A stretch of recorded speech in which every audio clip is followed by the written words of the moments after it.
buenas tardes, hermanos y amigos. Es un placer estar de nuevo con todos ustedes en esta ocasión para iniciar un nuevo estudio bíblico.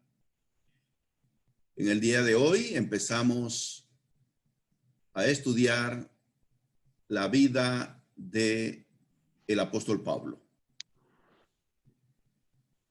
Y yo estoy confiado en que todos hicieron sus tareas y que están preparados para un pequeño ejercicio. Pero antes del ejercicio, hablemos un poquito sobre la personalidad del apóstol Pablo.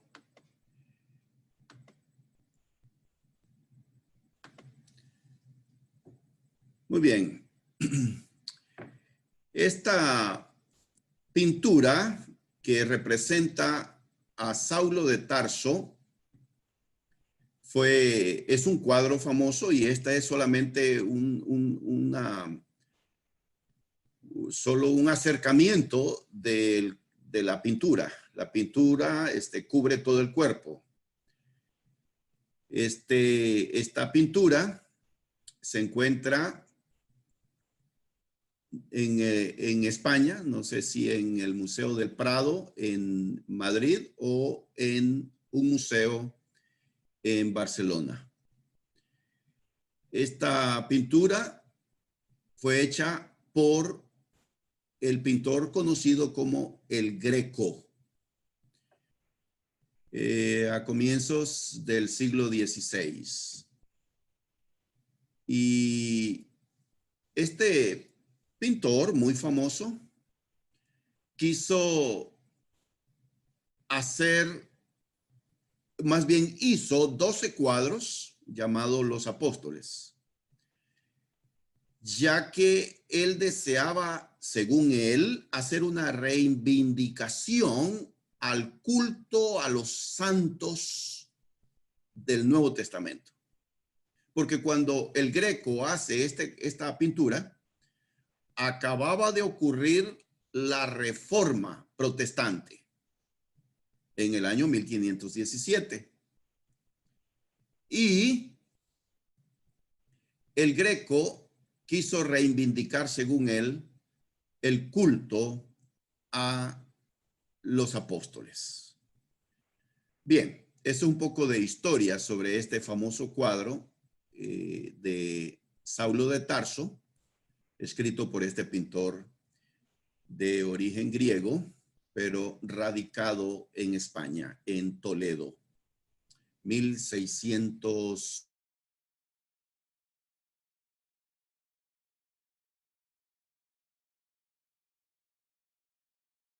Más o menos. Está a Saulo de Tarso.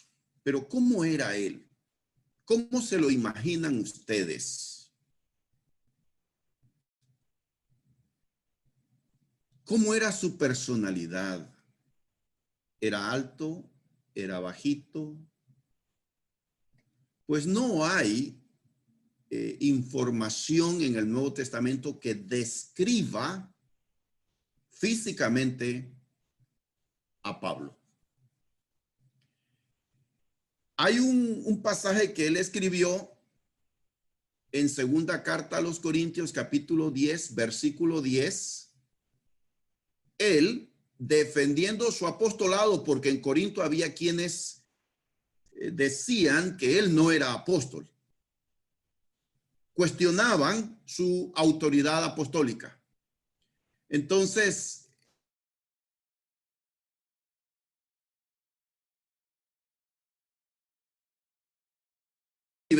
dicen, las cartas son duras y fuertes, mas la presencia corporal débil y la palabra menospreciable. Quise citar también este mismo versículo en la Nueva Versión Internacional y leamos el mismo pasaje. Pues algunos dicen, sus cartas son duras y fuertes, pero él en persona no impresiona a nadie y como orador es un fracaso. Traduce la Nueva Versión Internacional. Muy bien.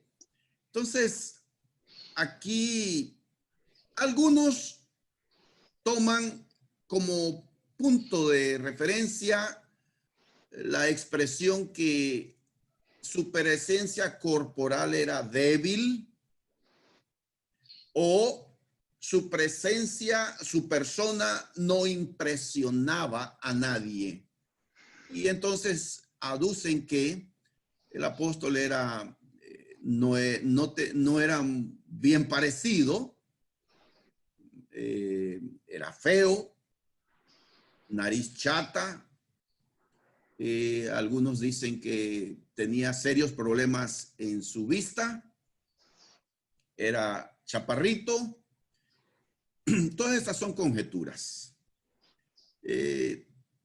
Algunos comentaristas y expertos en el idioma griego, idioma en que fue escrito el Nuevo Testamento, entonces explican que la expresión, la presencia corporal débil, no hace tanto referencia al aspecto físico, sino a su presentación, es decir, a su ropa.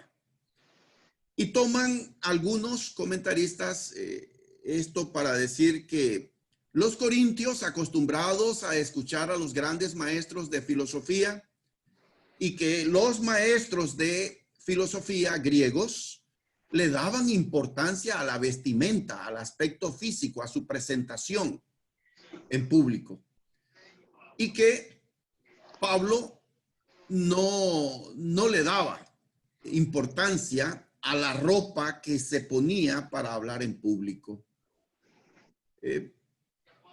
Más aparte de este pasaje bíblico, no tenemos abundante información sobre la presencia o la personalidad o aspecto físico de el apóstol Pablo. Solamente quise hacer esto como referencia para que tengamos idea de lo que se piensa o lo que se opina en el mundo cristiano sobre Pablo. Ahora sí, estamos listos entonces para hacer un cuestionario. Les vamos a enviar las preguntas. Bueno, ¿cuánto conoces sobre el apóstol Pablo? Ok, entonces aquí tenemos sobre su lugar de origen. Entonces aquí tenemos dos opciones. Una es la correcta. Estaremos enviándoles sobre su nombre. Igualmente hay dos opciones. Usted seleccione la que es correcta. Su nombre hebreo, Saulo. Nombre romano, Saulo de Tarso. Usted seleccione. Aquí entonces les mandamos las preguntas de una vez. Contesten, por favor. Sobre su lugar de origen. ¿Nació en una ciudad de la actual Turquía? ¿O nació en Jerusalén? Sobre su nombre hebreo, Saulo, o nombre romano, Saulo de Tarso. Muy bien. ¿Estamos listos para compartir las respuestas? Vamos a darles unos segundos más.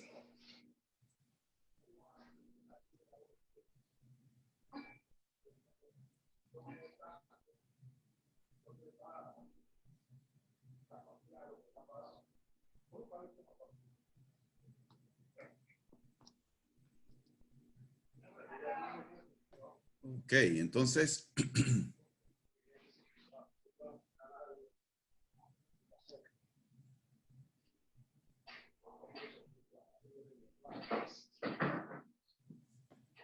Listo. Perfecto. Tenemos aquí un 100% respondió, nació en una ciudad de la actual Turquía. Correcto. Tarso, de Cilicia. La segunda sobre su nombre hebreo, Saulo, 71%, y un 29% respondió nombre romano, Saulo de Tarso. La primera es la correcta.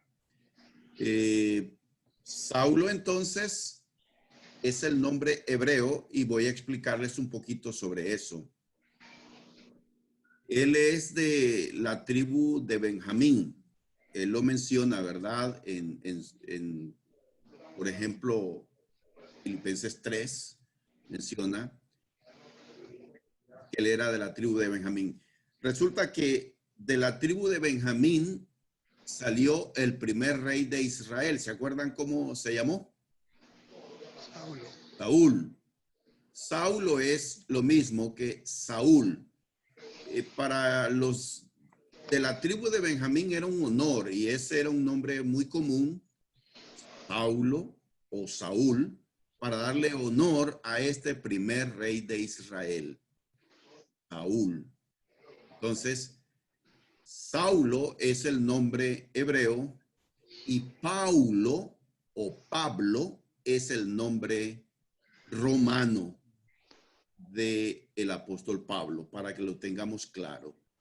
Él nació en esta ciudad llamada Tarso. Tengo aquí un mapa. Aquí vemos en el mapa la ubicación de la ciudad de Tarso. Ustedes se ubican, ¿verdad? Tenemos el mar Mediterráneo que bordeaba las costas del mundo del Nuevo Testamento, donde el Imperio Romano tenía su control. Arriba a la izquierda del mapa vemos Italia, vemos Roma.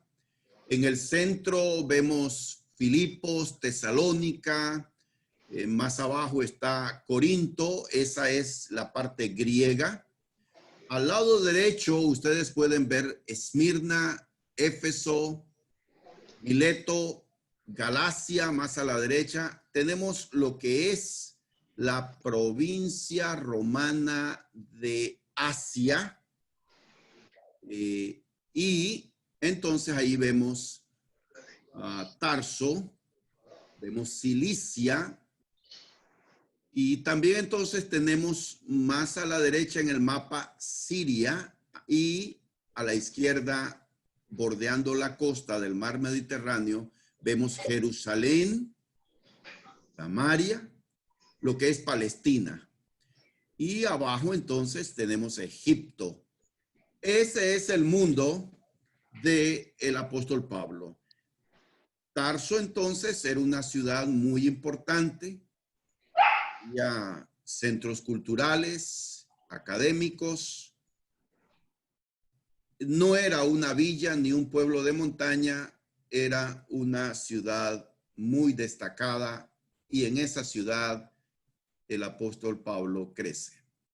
Continuamos entonces haciendo preguntas. ¿Cuánto conoces sobre el apóstol Pablo? Sobre su doble ciudadanía. Pregunta entonces, usted escoja entre ¿era ciudadano romano de nacimiento o Saulo era ciudadano griego? La segunda, sobre su preparación académica. ¿Estudió en Atenas o estudió en Jerusalén? Ustedes respondan, escojan las correctas.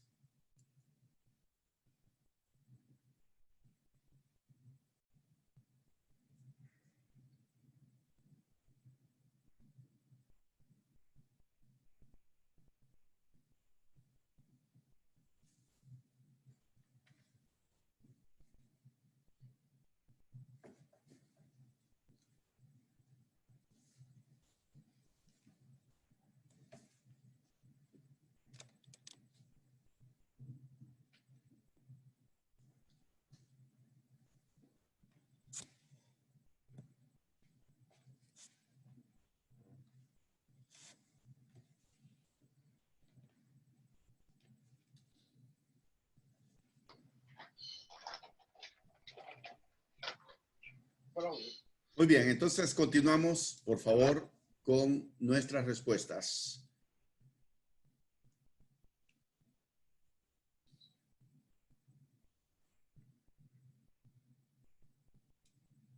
Bien, sobre su doble ciudadanía, el 64% dijo era ciudadano romano de nacimiento y el 36% Saulo era ciudadano griego. La primera opción es la correcta. Él era ciudadano romano de nacimiento. Y la segunda, sobre su preparación académica, estudió en Atenas, dijo el 36%, y el 64% dijo estudió en Jerusalén. La segunda opción es la correcta en esta segunda pregunta sobre su preparación académica. Quiero explicarles un poquito entonces ahora sobre la ciudadanía romana. Él dice que él era ciudadano romano de nacimiento. Sin embargo, recordemos que sus padres eran judíos. Su padre, su madre. ¿Dónde entonces obtiene la ciudadanía romana? Evidentemente de su padre. Y allí especulan algunos cómo es que el padre de Pablo obtiene la ciudadanía romana. La ciudadanía romana se podía obtener pagando un alto precio por ella, por labores destacadas para el imperio romano, también se podía obtener. Entonces aquí vemos que Saulo es ciudadano romano de nacimiento, lo cual indica que su padre era ciudadano romano y algunos especulan y dicen a lo mejor por servicios prestados, siendo que era fabricante de tiendas de acampar, y el ejército romano necesitaba, cuando se movilizaban las tropas, que quizás por ese lado es que el padre de Saulo obtiene la ciudadanía romana por servicios destacados al imperio. Muy bien, y él estudió en Jerusalén, él mismo lo dice, ¿verdad? A los pies de uno de los grandes maestros de la ley de Moisés, Gamaliel. Entonces, él se prepara en el conocimiento de la ley, llegando a estudiar leyes y en Jerusalén. Continuamos entonces con la siguiente juego de preguntas. ¿Cuánto conoces sobre el apóstol Pablo? Su vida religiosa. Había sido pagano, fue apegado a la fe judía. La segunda pregunta sobre su relación con el cristianismo. ¿Conoció a Jesucristo durante su ministerio en la tierra? No conoció en persona a Jesucristo. ¿Cuál de esas es la respuesta correcta? Pueden responder de una vez.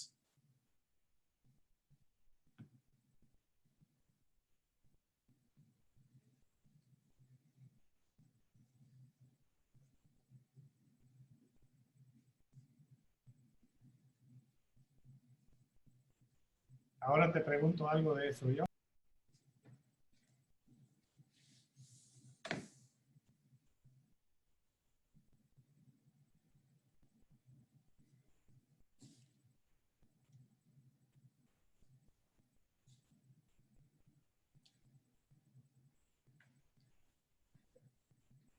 Muy bien. Necesitaba poner una campanita que estuviera haciendo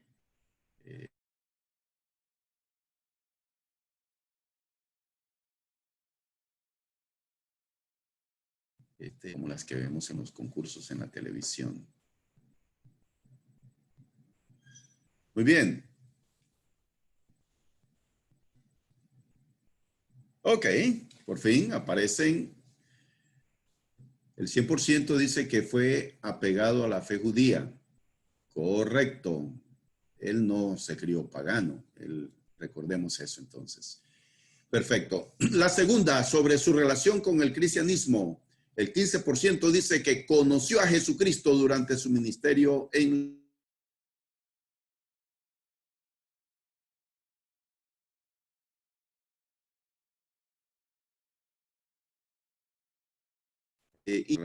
en su ministerio.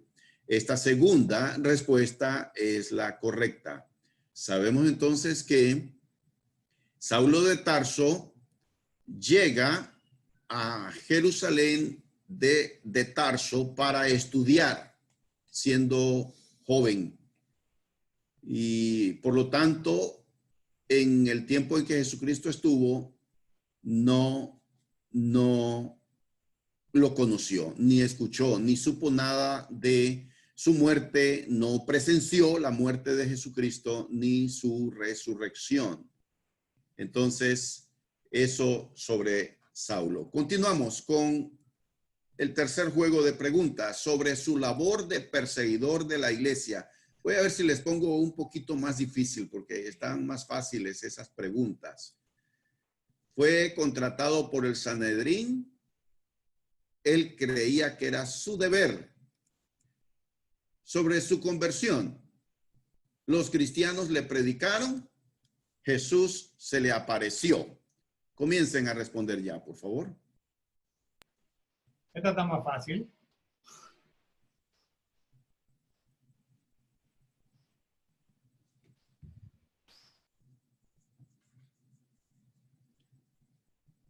Pero ustedes espero que no estén viendo las notas. No están viendo, ok, perfecto.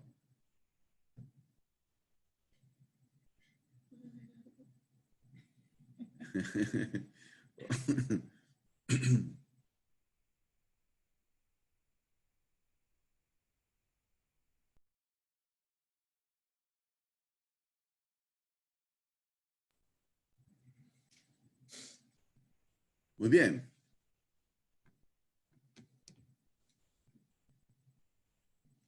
Perfecto. Entonces aquí tenemos sobre su labor de perseguidor de la iglesia, el 29% dijo que fue contratado por el Sanedrín y el 71% dijo que él creía que su deber era perseguir a los cristianos. Esta es la segunda opción, la correcta.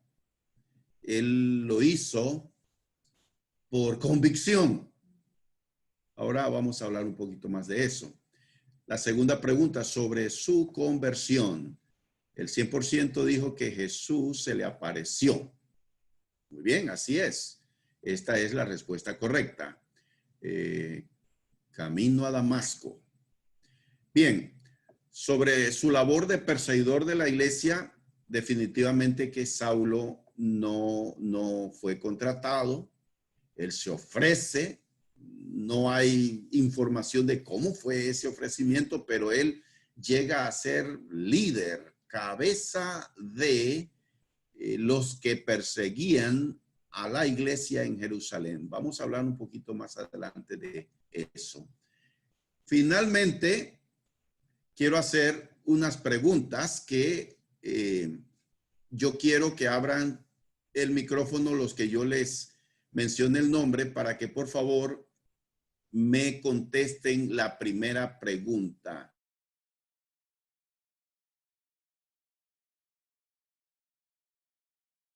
Pregunta baja para Pablo cuando anduvo predicando. Piensen qué cosas de su pasado fueron una ventaja para él. A ver si Elisa Solís nos ayuda con eso, y si Elisa no tiene respuesta, espero que sí, pero entonces vamos a darle también la oportunidad, a ver, sería a Mario Barzallo. Ok. Muy bien, Elisa, te escuchamos. Sí, yo pienso que influyó mucho que él desde temprana edad estudió la ley Él tenía bastante conocimiento de la ley y tuvo un ¿Tiene el buen... micrófono prendido? ¿Sí? ¿Me escucha? Sí, le escuchamos, bonita. Ah, ok. Claro. Yo pienso que él tuvo buenos estudios de la Biblia de temprana edad y también que tuvo un buen maestro como Gamaliel. Ok, gracias. Mario, ¿qué puedes aportar sobre esta pregunta? ¿Qué Sí, cosas de su pasado fueron una ventaja? creo que esas dos, más su forma estricta de cumplir la ley, él, al ser estricto en todo, desarrolló mucho carácter. Es más, pienso que por esa razón fue la que Jesús lo eligió, por su carácter y disciplina en sus creencias. Daba bastante por lo que él creía, a tal punto que mataba a los, perseguía a los cristianos. Entonces, cuando él creía en algo, daba el 100% de sí. Muy bien. Quisiera darle la oportunidad a alguien más que quiera aportar sobre esta misma pregunta. Hebreo de hebreos, circuncidado a los 7 días. A los 8 días circuncidaban a los varones. Algo, creo, hermano, que como él tenía un oficio de hacer tiendas, eso le ayudó en cuando él estaba predicando, porque cuando eso era un sustento para él. Ok, excelente. Hermano, Sí. a lo que yo leí, creo que porque conocía bien el idioma. Ok. La ciudadanía romana también. Ok, siendo ciudadano romano le daba como un pasaporte que le abría las fronteras. Conocer el idioma griego también era otra ventaja, ¿verdad? Excelente. Muy bien. Mayra Salinas, ¿quiere comentar, por favor? Sí. Sí, yo quería decir que eso y porque él fue educado, era un hombre culto, era un hombre que conocía las tradiciones, estaba enseñado en todas esas tradiciones, conocía las filosofías de ese entonces, y todo eso le permitía a él, creo que era una ventaja cuando predicó. Exacto. Miren, el hecho de que Saulo no solamente conoció el mundo hebreo, las leyes judías, sino que también al haberse criado en Tarso y al haber estado en contacto con los griegos, conoció muy bien el pensamiento griego, porque en muchos de los sermones que están registrados en el libro de Hechos y en sus cartas, por ejemplo, a Tito, él cita a pensadores griegos. Esto es un aspecto muy importante. Conoció a fondo el pensamiento griego, la filosofía de los griegos. Muy bien, la segunda pregunta, vocabulario. ¿Qué es fariseo? Quisiera que por favor, si está, a ver, Ana Barzallo. Hola. Bueno, ahí estaba, ¿me escuchan? ¿Aló? Bueno, yo me puse a investigar lo que era el término fariseo. Una de dos, quería saber, no quedé clara si era el término en sí o se refería más que nada a lo que era el partido político, pero pude encontrar lo siguiente, dice.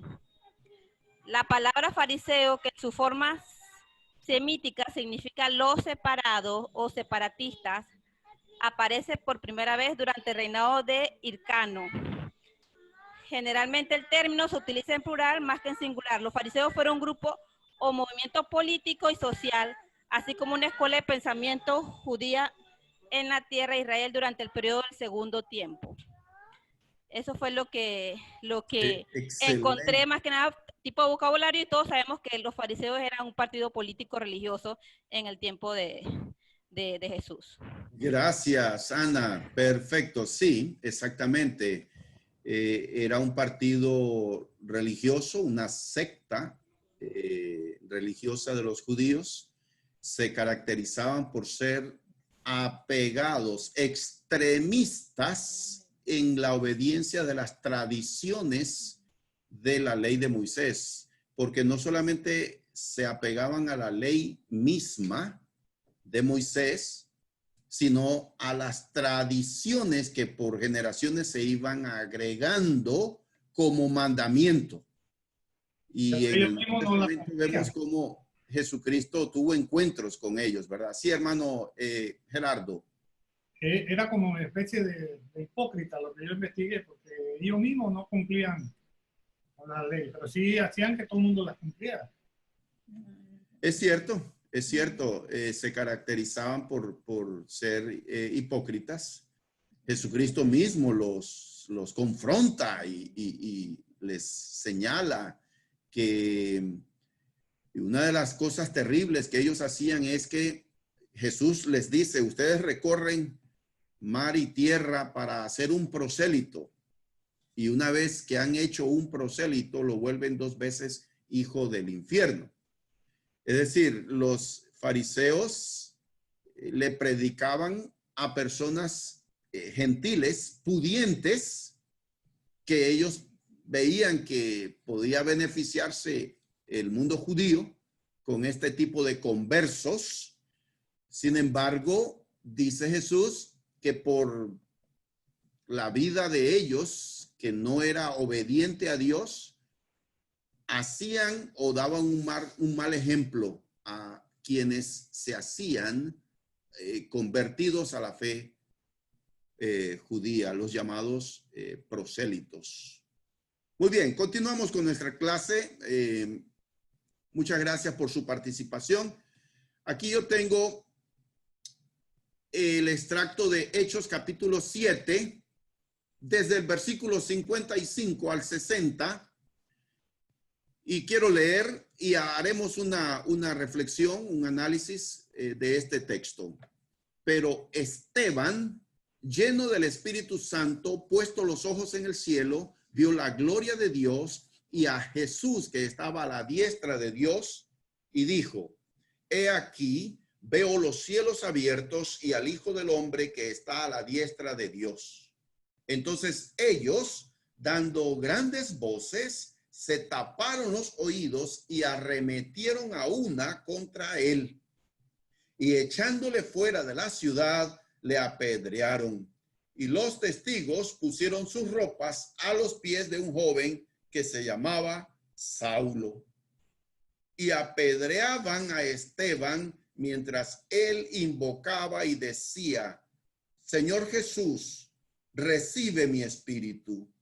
Y puesto de rodillas, clamó a gran voz: Señor, no les tomes en cuenta este pecado. Y habiendo dicho esto, durmió. Hechos 7, 55 al 60. Ahora quisiera abrir los micrófonos para hermanos y hermanas que no han participado hasta ahora, dando sus opiniones y comentarios. Quisiera escucharlos a ustedes también, por favor. Versículo 55 nos menciona el nombre de el primer mártir cristiano. ¿Quién fue ese primer mártir cristiano? Esteban, hermano. Esteban. Recuerdan que Esteban aparece primero en Hechos capítulo 6, siendo escogido como un diácono. Esteban es el primer cristiano que muere por su fe, muere apedreado, muere en Jerusalén. En el versículo 57, ¿quiénes son ellos?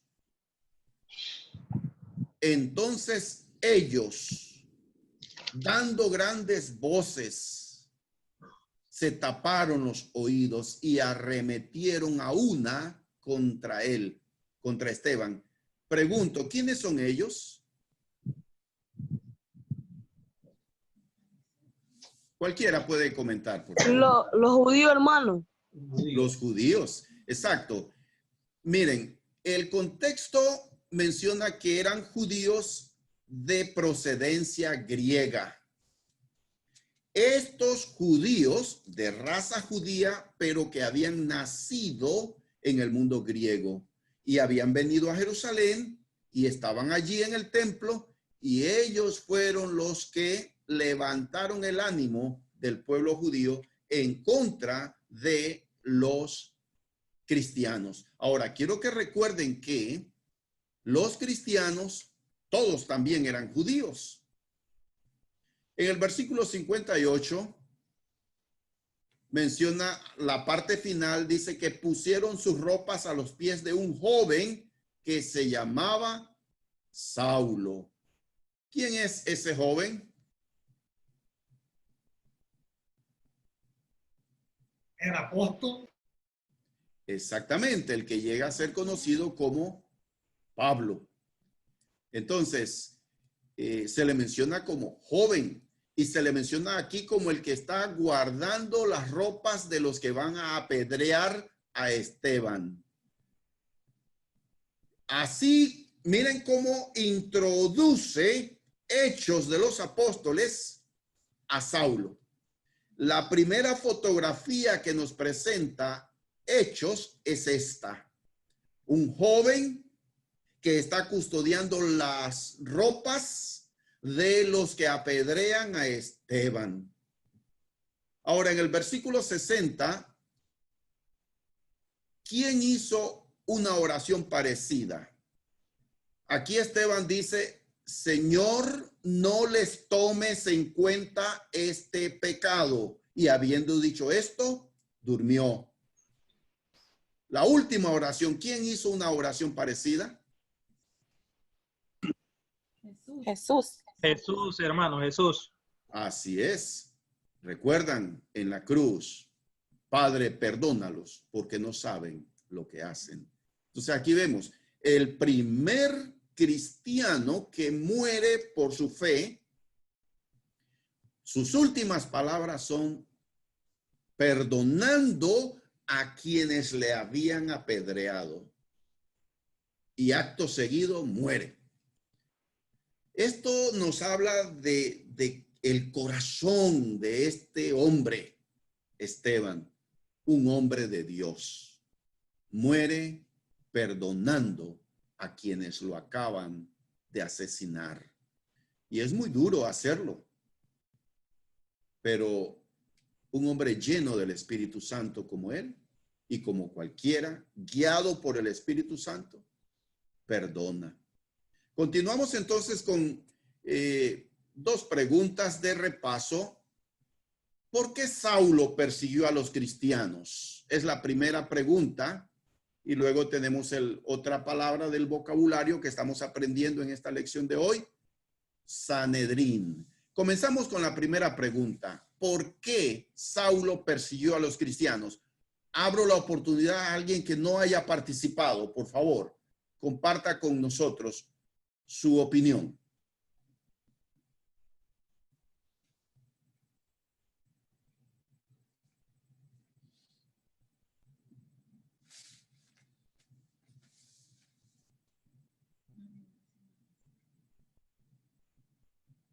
Vamos, no sean tímidos. El tiempo vuela. Hermano. Diga. ¿Me escucha? Sí, hermano. Bueno, en sí, Saulo sentía que los cristianos no eran muy acercados a Cristo, aunque no conocía a Cristo. porque no sentían como unos cristianos verdaderos a los mismos cristianos. Y él sentía que no eran hombres honorables a Dios, y él perseguía por ese hecho a los cristianos. Muy y no bien. solamente eso, pedía cartas a los gobernadores para prender a los cristianos para traerlo a él, aunque no compartía directamente a través de lo que padecían después los cristianos, pero indirectamente lo hacía. Ok, gracias hermano Ricardo. ¿Alguien más, por favor? Comparta. Sí, hermano, yo pienso que Pablo era muy celoso de la ley del Antiguo Testamento, y él no conocía de la gracia de Cristo, y más bien lo hizo por ignorancia, pienso yo, y por eso Sí, fue siga, que hermano, siga. el Espíritu Santo lo llamó a un arrepentimiento, a cambiar de esa posición para ser verdaderamente un cristiano. Muy bien. Gracias.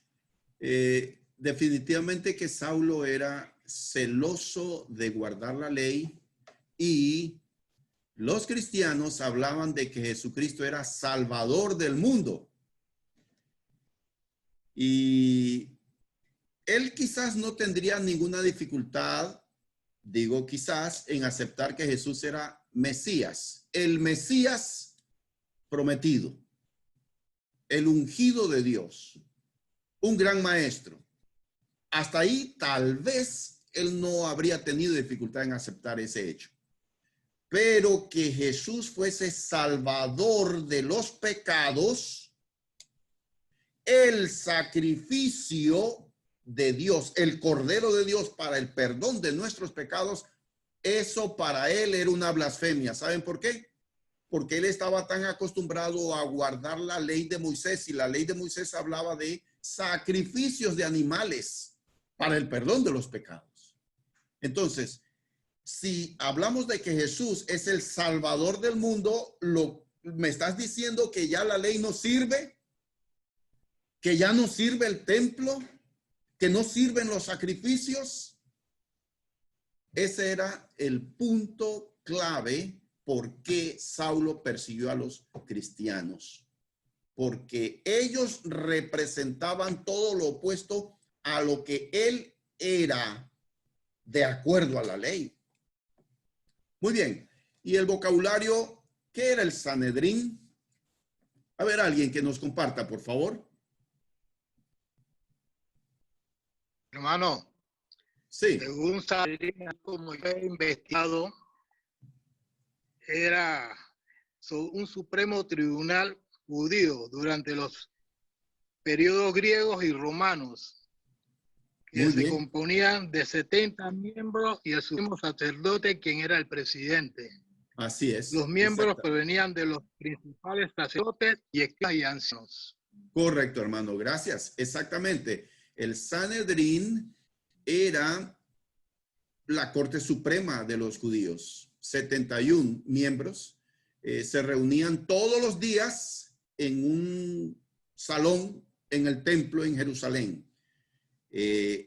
Recuerden que los romanos gobernaban política y militarmente, pero la política de gobierno y de sumisión que tenían los romanos, ellos permitían que los pueblos avasallados por ellos mantuvieran sus tradiciones religiosas. Entonces, a los judíos, los romanos les permitieron conservar sus tradiciones, su religión, y permitían que los judíos, con este tribunal, el Sanedrín, juzgaran todos los asuntos civiles. Este tribunal podía imponer castigos, podía encarcelar, mas no podía quitar la vida, no podían aplicar la pena de muerte a ninguno de los que ellos condenaran. Ese es el Sanedrín. Muy bien, continuamos con nuestra clase. En Hechos capítulo 8, versículos 1 al 3, leo. Y Saulo consentía en su muerte. Habla de la muerte de Esteban. en aquel día hubo una gran persecución contra la iglesia que estaba en Jerusalén, y todos fueron esparcidos por las tierras de Judea y de Samaria, salvo los apóstoles. Y hombres piadosos llevaron a enterrar a Esteban e hicieron gran llanto sobre él. Y Saulo asolaba a la iglesia y entrando casa por casa, arrastraba a hombres y a mujeres y los entregaba en la cárcel. Aquí entonces tenemos Hechos 8, 1 al 3. Inicia la persecución contra la iglesia. ¿Cuál iglesia? ¿De cuál iglesia estamos hablando? ¿En qué lugar? En Antioquía, hermano. En Jerusalén. Estamos hablando de la iglesia en Jerusalén. La iglesia en Antioquía aparece ya más adelante, en Hechos 11, 12 y Hechos 13. Pero aquí la iglesia es la iglesia que nace en Hechos capítulo 2. La iglesia nace en Jerusalén, Hechos 2, desde el versículo 36, por ejemplo, y seguimos hasta el 47. Ahí vemos el nacimiento de la iglesia en Jerusalén. 3,000 personas obedecen al evangelio ese día, el día de Pentecostés, año 33 de la era cristiana. 3,000 personas obedecen. Hechos 2:41. Y ahí comienza la iglesia en Jerusalén. La iglesia de Jerusalén era una iglesia 100% judía. Quiero que tomen en cuenta eso. Es un dato muy importante. 100% judía. Entonces, dice que fueron esparcidos por las tierras de Judea y de Samaria, salvo los apóstoles. Los apóstoles se quedan en Jerusalén a raíz de esta primera persecución. Hechos 1:8 establece el plan de evangelización que dio Jesucristo. Y me seréis testigos en Jerusalén, en Judea, en Samaria y hasta lo último de la tierra. En Hechos 8, versículo 3, Saulo encabeza la persecución. Lo vemos ahí dirigiendo la persecución. Saulo asolaba la iglesia. Entraba casa por casa. Estos cristianos de Jerusalén sufrieron por su fe. Muy bien. Y dice Hechos capítulo 9, versículos 1 y 2. Saulo, respirando aún amenazas y muerte contra los discípulos del Señor, vino al sumo sacerdote y le pidió cartas para las sinagogas de Damasco a fin de que si hallase algunos hombres o mujeres de este camino, los trajese presos a Jerusalén. Hechos 9, 1 y 2. Entonces, una palabra que describe a Saulo, según lo que nos dice el versículo 1, ¿cuál sería? Saulo respirando aún amenazas y muerte. ¿Cuál sería esa palabra? A ver, por favor, aporte. Perseguidor, hermano. ¿Perdón? Perseguidor. Perseguidor. Ok. Seguimos tratando de encontrar una palabra que encaje con esto. Respirando aún amenazas y muerte. Implacable. Implacable. Muy bien. Muy bien. ¿Qué más? ¿Qué más?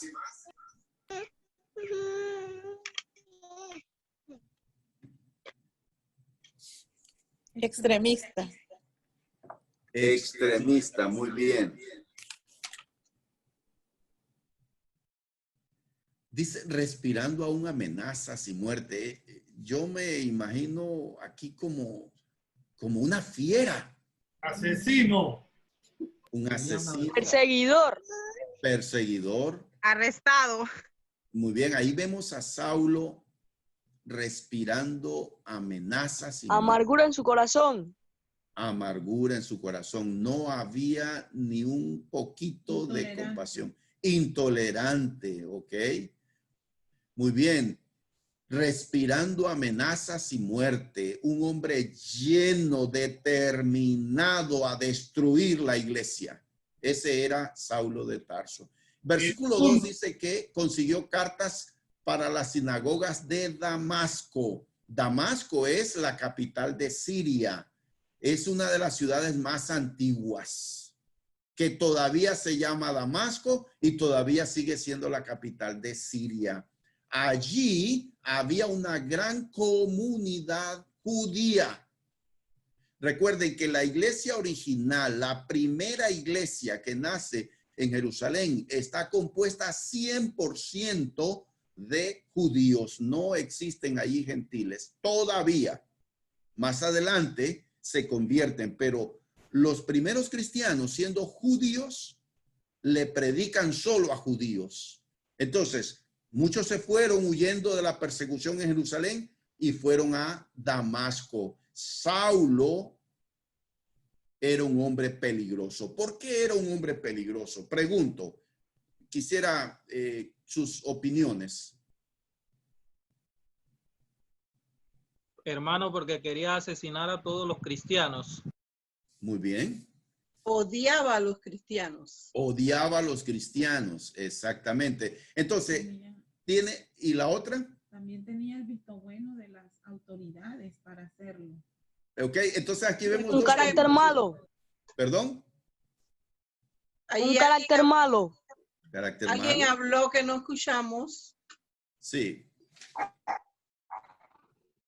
Mano, Ok, está. Iba a decir que una persona que... Para arrestar o para llevar preso a los cristianos. Así es. Ahora le voy a dar a quien estaba dando su comentario. ¿Puede decirlo también, por favor, su comentario ahora? Sí, una persona que no escatimaba sufrir daños él mismo con tal de destruir, en este caso, a la iglesia. No importaba qué le pasase. ¿Por qué Saulo era un hombre peligroso? Todas esas razones que ustedes han dado son correctas. Yo solamente quiero enfatizar. Estaba lleno de enojo, de ira contra los cristianos. Estaba apasionado. Era un fanático. Y en segundo lugar, tenía autorización del Sanedrín. Tenía cartas. Entonces era un hombre muy peligroso porque no estaba actuando solo, sino que tenía respaldo legal para eso. Muy bien, ha sido fantástica este estudio bíblico de hoy sobre Saulo. El próximo jueves continuaremos, Dios mediante, pero vamos a concluir con las lecciones para nosotros. Lecciones para nosotros. Doy la oportunidad para que ustedes, unos 2 o 3, o los que deseen comentar rápidamente, ¿qué lección has aprendido para tu vida, para ti, para nosotros? Comparta ahora mismo, por favor.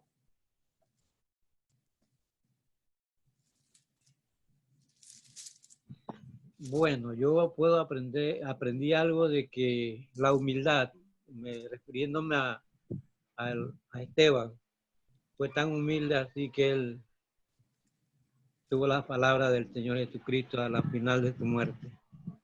Amén, gracias. ¿Alguien más? No importa quién tú eres, Dios te puede transformar. Amén. La gracia del Señor es abundante. ¿Alguien más?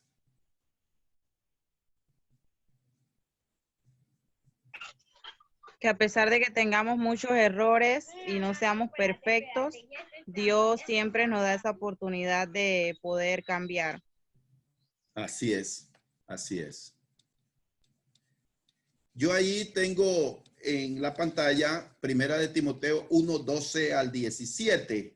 Quiero leer con ustedes como parte de lo que son lecciones para nosotros, que es lo mismo que acaban de decir ustedes, hermano Gerardo, hermana Janet, hermana.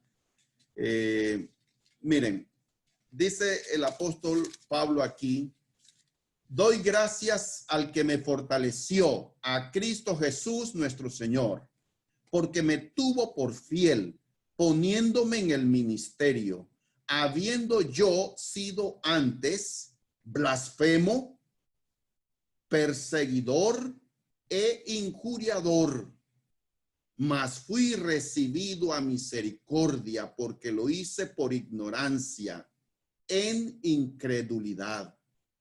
Pero la gracia de nuestro Señor fue más abundante con la fe y el amor que es en Cristo Jesús. Palabra fiel y digna de ser recibida por todos, que Cristo Jesús vino al mundo para salvar a los pecadores, de los cuales yo soy el primero.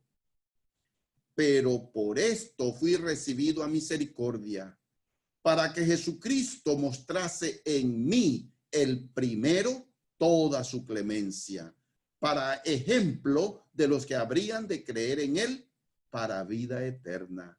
Por tanto, al Rey de los siglos, inmortal, invisible, al único y sabio Dios, sea honor y gloria por los siglos de los siglos.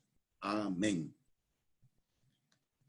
Muy bien, apreciados hermanos, gracias por sus comentarios.